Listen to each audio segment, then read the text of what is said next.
sama lu la defati. moom dafa tàmm bu fajar jotee mu ma yee pour ma julli te man damay jàngi mënuma yeewu fajar.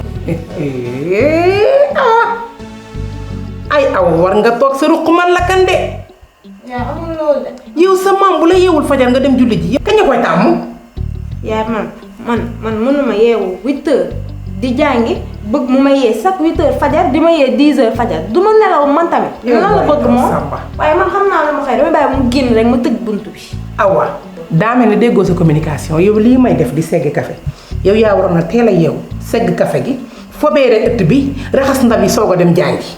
kan man yow man waaw man awa bés dina ñëw tëdd ba 10 heures nga yeewu bés dina jot doo gis maam doo gis yaay te ni ngay gis liñ bëgg ngay def far force kenn du ci mën dara. voilà yow. man de bu yeboo nga xam ne sama papa jàng la ma sam jàng laay def. bu ma fi nekk di raxas.